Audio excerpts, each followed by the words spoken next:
અમરેલીના લીલિયામાં ભાજપ નેતા વિપુલ દુધાત અને ડીવાયએસપી ચિરાગ દેસાઈ આમને સામને આવી ગયા છે। વાત છે લીલિયામાં ખુલ્લેઆમ વેચાતા દારૂની જંગે વિપુલ દુધાતે ડીવાયએસપીને રજૂઆત કરી હતી અને આ રજૂઆત બાદ વિપુલ દુધાતે આક્ષેપ લગાવ્યો કે ડીવાયએસપી ચિરાગ દેસાઈએ તેમની વાતને યોગ્ય રીતે ધ્યાનમાં નથી લીધી અને દારૂબંધીની કડક અમલવારીને લઈને તોછડો જવાબ આપ્યો। ત્યારે સામે ડીવાયએસપીએ ભાજપના નેતા વિપુલ દુધાતના આક્ષેપોને પાયા વિહોણા ગણાવ્યા અને કહ્યું કે વિપુલ દુધાતની રજૂઆતને યોગ્ય રીતે સાંભળવામાં આવી છે અને તે બાદ તેમણે જે દારૂની ભઠ્ઠી અંગે જણાવ્યું હતું તે કનુ વાઘેલા નામના શખ્સ સામે ગુનો પણ દાખલ કરવામાં આવ્યો છે।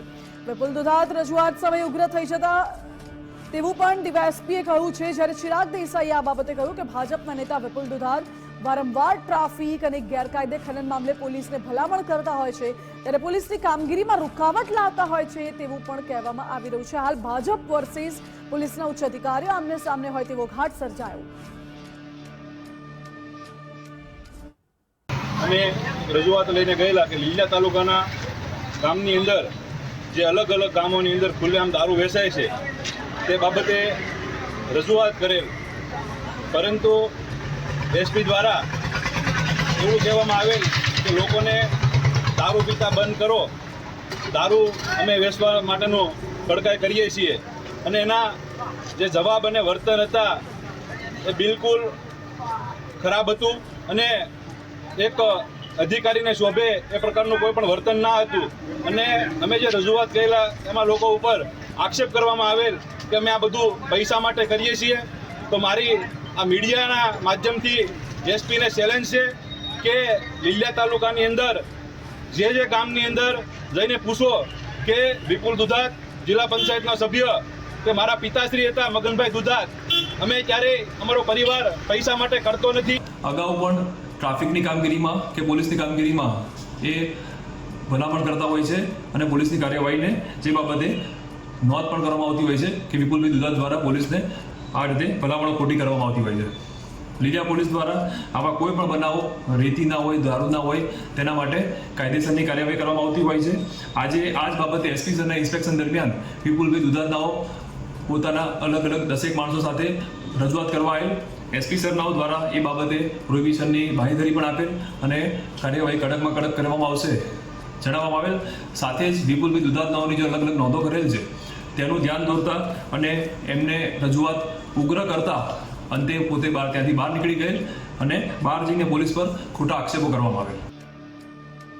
તો અમરેલીના લીલિયામાં ભાજપ નેતા અને ડીવાયએસપીના વિવાદમાં મોટા સમાચાર એ પણ છે કે ભાજપ નેતા વિપુલ દુધાતના સમર્થનમાં આવ્યા છે સહકારી નેતા દિલીપ સંઘાણી। ભાજપ નેતા વિપુલ દુધાતના આક્ષેપ એકદમ સાચા છે તેવું દિલીપ સંઘાણીએ કહ્યું છે। આગળ વધુમાં કહ્યું કે ખુલ્લેઆમ દારૂના વેચાણ મુદ્દે વિપુલ દુધાતે એસપીને રજૂઆત કરી ત્યારે અમરેલીના એસપીએ ભાજપ કાર્યાલય બંધ કરવાની ધમકી આપી હતી અને કોઈ પોલીસ અધિકારી ધમકી આપે ત્યારે ચૂપ નહીં બેસીએ તેવું પણ દિલીપ સંઘાણીએ કહ્યું છે। આ સાથે જ દિલીપ સંઘાણીએ એવું પણ કહ્યું છે કે આગામી સમયમાં અમરેલીમાં જઈને ખુદ પોલીસની પોલ ખોલીશ। જી હા, અમરેલીમાં એસપી અને પોલીસની રહેમ રાહે બધી જ ગેરકાયદે પ્રવૃત્તિઓ ચાલે છે અને તમામ ગેરકાયદે પ્રવૃત્તિ હોય, દારૂ, રેતી ખનન સહિતની ગેરકાયદે પ્રવૃત્તિઓ છે, હું બધી વિગતો જાતે મેળવીશ અને સમગ્ર બાબત ઉજાગર કરીશ તેવું દિલીપ સંઘાણીએ નિવેદન આપ્યું છે। समाचार मिला कि विपुलभाई दुधात हमारे भारतीय जनता पार्टी जिला पंचायत आगेवान एना बापूजी એટલે મગનભાઈ છગનભાઈ દુધાત જનસંઘની કાર્ય પદ્ધતિથી સંગીત સાથે ભાજપની રચના થઈ ત્યારથી પ્રારંભથી અમારી જોડે કામ કરનાર એ દિવસોમાં લીલિયા તાલુકામાં એકમાત્ર ભાજપના કાર્યકર્તા, જનસંઘના કાર્યકર્તાને જમવાનું ઘર એકમાત્ર હતું। ત્યારથી એક પરિવાર ભાજપ સાથે, સંઘ પરિવાર સાથે જોડાય। એમણે જ્યારે આ ગેરકાયદેસર પ્રવૃત્તિની જાહેર વાત કરી, ભૂતકાળમાં પણ માગણીઓ કરી હતી, ત્યારે એમને એસપી ધમકાવે કે તમે ભાજપનું કાર્યાલય કેવી રીતે ચલાવશો એની ઇન્કવાયરી મારે કરવી પડશે। બીજી બાજુથી ચેમ્બરના પ્રમુખને બાકીના બધા સાથે રજૂઆત કરવા ગયા ત્યારે એવું કીધું દારૂ વેચનારાઓને બંધ કરવા બદલે દારૂ પીવાવાળાને બંધ કરાવો ને। આ ડીએસપીની માનસિકતા કયા સત્તાના આધારે, કોના પાવરથી, કોની સાથે કેવી લેણદેણના આધારે આવા નિવેદનો કરે છે આની પૂરી ઇન્કવાયરી મારે કરવી પડશે. તો આ તરફ વિપુલ દુધાત બાદ અમરેલી પોલીસ સામે નારણ કાછડિયાએ પણ બાયો ચડાવી છે. પૂર્વ સાંસદ નારણ કાછડિયાએ અમરેલી એસપી સામે ગંભીર આક્ષેપો કર્યા છે. આકરા શબ્દોમાં નારણ કાછડિયાએ અમરેલી એસપી સામે આક્ષેપ કર્યા છે અને કહ્યું છે કે અમરેલી પોલીસ દારૂ અને રેતી ખનનના હફતા લે છે. પોલીસ બુટલેગરો પાસેથી પણ હફતા લે છે અને પીવે એની પાસેથી પણ પોલીસ હફતા લે છે. કરવતની ધરની જેમ અમરેલી પોલીસ બંને બાજુએથી રૂપિયા પડાવે છે. ભાજપનું કાર્યાલય કાર્યકર્તા ચલાવે છે. તમારી જેમ દારૂ અને રેતીના હફતાથી નથી ચાલતું આ કાર્યાલય. અમે તમારી જેમ એશોર આરામ નથી કરતા તેવું સ્પષ્ટ શબ્દોમાં કહ્યું છે નારણ કાછડિયાએ. અમરેલીના એસપી કહે છે કે પીવાવાળાઓને રોકો પરંતુ દારૂ વેચનારાઓને પકડો તો પીવાવાળાઓ આપોઆપ બંધ થઈ જશે તેવું નિવેદન નારણ કાછડિયાએ આપ્યું છે. અને રેતી ખનનના મેં ફોટા મોકલ્યા છતાં કોઈ કાર્યવાહી નથી થઈ તેવું પણ નારણ કાછડિયાએ આક્ષેપ કર્યો છે. કે પાર્ટી કાર્યાલય ભારતીય જનતા પાર્ટીનો કાર્યકર્તા પોતાની જાતે ચલાવે છે. બહુ થાય કદાચ તો બાર્ગેનિંગ કાર્યકર્તાની અંદર કરીને પણ ચલાવે છે. નહીં કે તમારી જેમ રેતીના કે દારૂના હપ્તા લે અને તમે જે એસો આરામ કરો છો એવું નથી.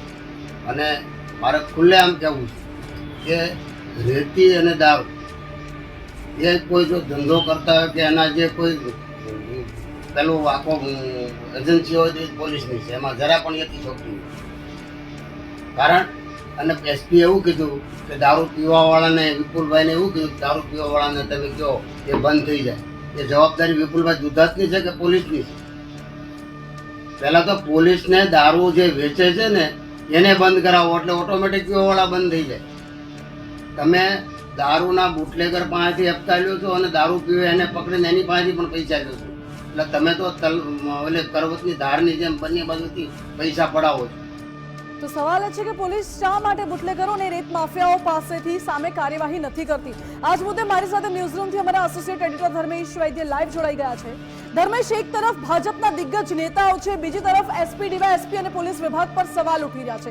શું આ રાજકારણમાં પોલિટિક્સમાં પોલીસનો હાથ છે કે પોલીસ કોઈનો હાથો બની રહી છે?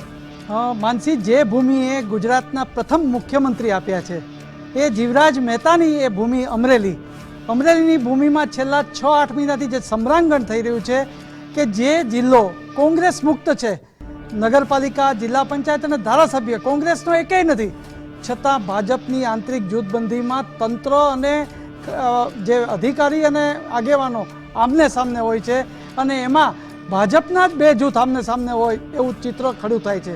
હું ફ્લેશબેકમાં જાઉં પાયલ ગોટી પ્રકરણમાં. જે મનીષ વઘાસિયાની સાથે ટોર્ચિંગ થયું, જે કાંઈ ધરપકડ થઈ, જે લેટરની વાત છે એમાં પણ એક ધારાસભ્ય 40 લાખનો હપ્તો લે છે એવો આક્ષેપ હતો અને એમાં પણ ખનીજ ચોરી અને દારૂનો ધંધો અમરેલીમાં વગોવાયેલો હતો.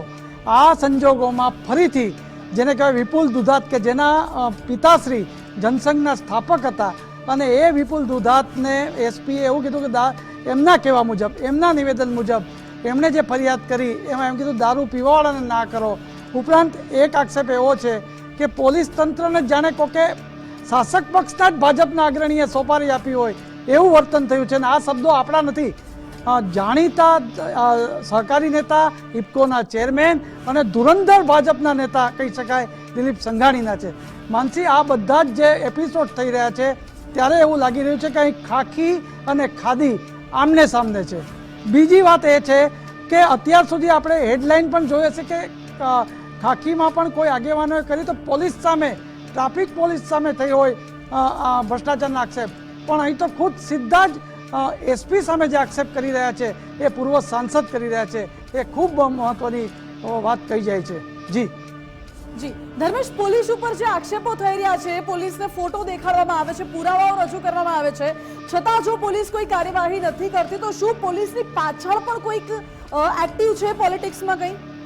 ચોક્કસ.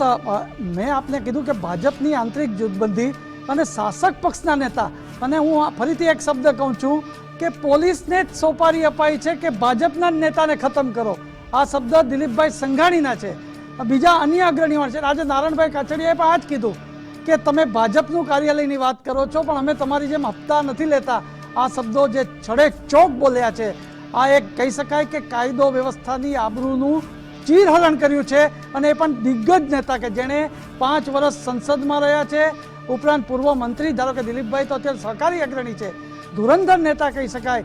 આ એ ભૂમિ અમરેલી છે કે જ્યાં છેલ્લા કેટલાય સમયથી જે એપિસોડ આવી રહ્યા છે એમાં પોલીસની ભૂમિકા ખૂબ જ શંકાસ્પદ તો છે જ, પણ સૌથી મહત્વની વાત શંકાસ્પદ એટલે છે કે ભાજપનું એક જૂથ કદાચ એની પડખે છે. જી બિલકુલ, પોલીસની ભૂમિકા તો શંકાસ્પદ જણાઈ આવે છે. ધર્મેશ, બીજી તરફ જો દિલીપ સંઘાણીના નિવેદનો આપણે જોઈએ તો ગઈકાલે દિલીપ સંઘાણીના શબ્દો કંઈક અલગ હતા એસપી માટે, અને આજે પોલીસ વિભાગ માટે દિલીપ સંઘાણીના શબ્દો કંઈક અલગ લાગે છે. આમ તો જ્યારે દિલીપભાઈ સંઘાણી યુરોપ પ્રવાસે ગયા એ પહેલાં એમને મનીષ વઘાસિયા મળ્યા હતા, જેને પાયલ ગોટી પ્રકરણમાં એમને એરેસ્ટ એને માનસિક ત્રાસ આપવામાં આવ્યો હતો. ખુદ રાજ્યના ડીજી સમક્ષ ફરિયાદ કરી હાઈકોર્ટમાં પણ ગયા છે. આ મનીષ વઘાસિયા પણ ભાજપના અગ્રણી હતા, અને ત્યારે પણ દિલીપભાઈએ કહ્યું છે કે હું વિદેશ પ્રવાસથી આવી હું તમામ હકીકત મેળવીશ.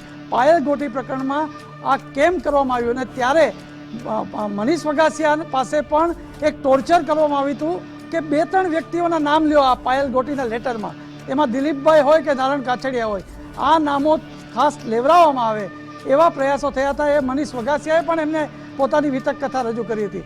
એવા સંજોગોમાં એવો જ પાયાનો કાર્યકર છેલ્લા 5 વર્ષથી સાવરકુંડલામાં લીલિયા વિસ્તારમાં જે આવી અગ્રણી છે એ વિપુલ દુધાતની વાત છે.